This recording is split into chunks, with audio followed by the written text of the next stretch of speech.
What is going on, guys? Joey D back here again with TBM. And before we get too far ahead of ourselves, don't you forget, leave a comment, hit that like button, hit that subscribe button. You guys know what to do. Back to it.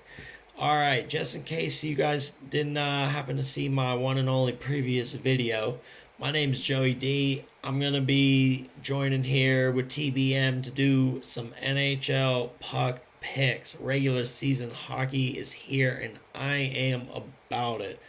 82 games worth of regular season money lines, totals, puck lines, whatever you want. Right here is where the picks are at. Starting with tomorrow, 3 games on Tuesday, starting 4:40 p.m. St. Louis Blues heading out further west to the Seattle Kraken, and we got a whole bunch of I don't know what we're gonna get into. A couple of middle of the road teams last year meeting up for what I'm gonna kind of think is a little bit more of the same, just a kind of blah. And I don't like too much in this game. I don't really see any value. I don't really know what to expect.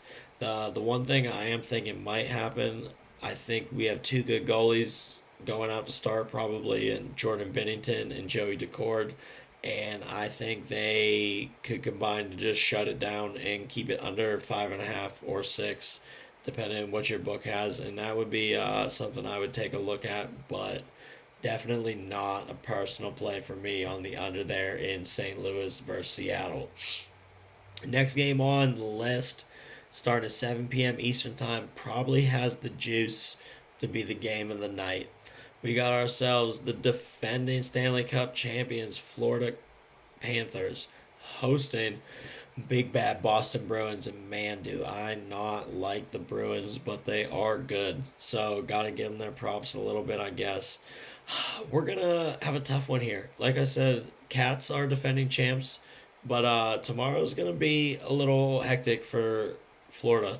They are gonna raise the banner up on the ice before the game. A lot of those guys don't really know what they're getting into. Probably a lot of distractions. And while this is all going on, right on the other side of the ice, you got the Bruins watching this, and they've been knocked out of the playoffs the past 2 years by the Panthers. So they got to sit there and watch that banner go up in the air and be like, that could have been us if we didn't lose to these guys last year.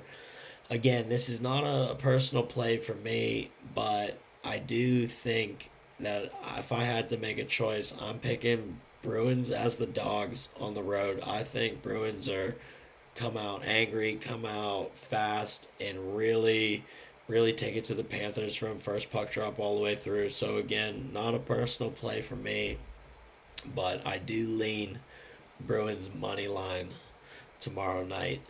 Upset Panthers little party down there in Sunrise. Last game of the night, historic game in the NHL.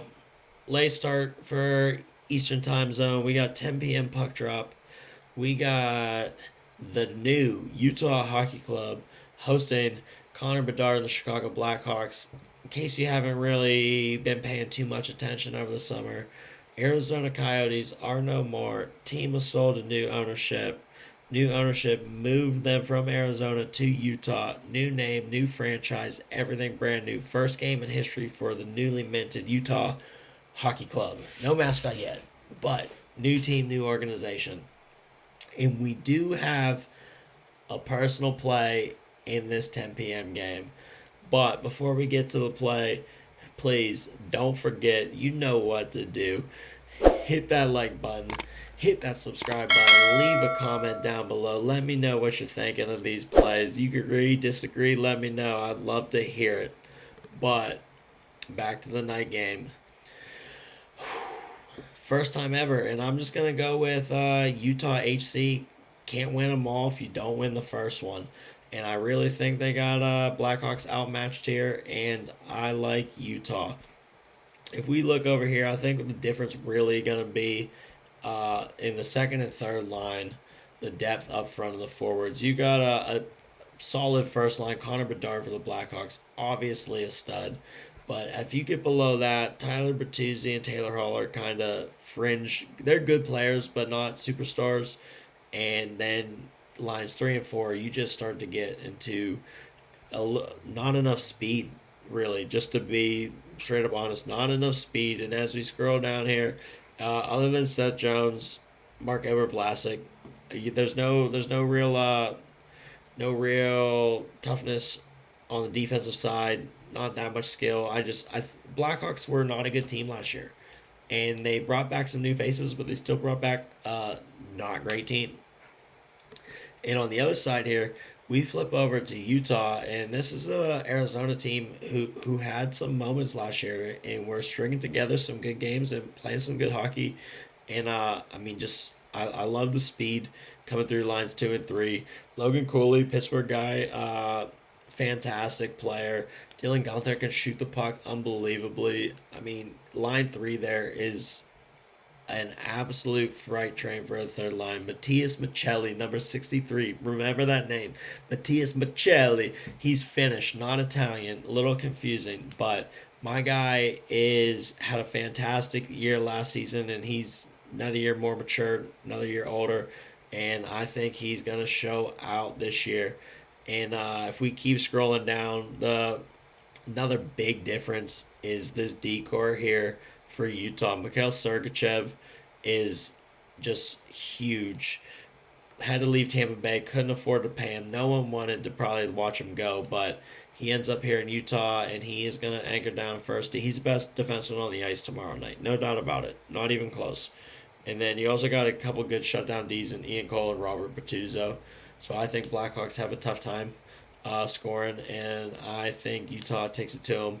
If there is any real consideration or something to worry about, I think it gets wrapped up right here with our goaltenders.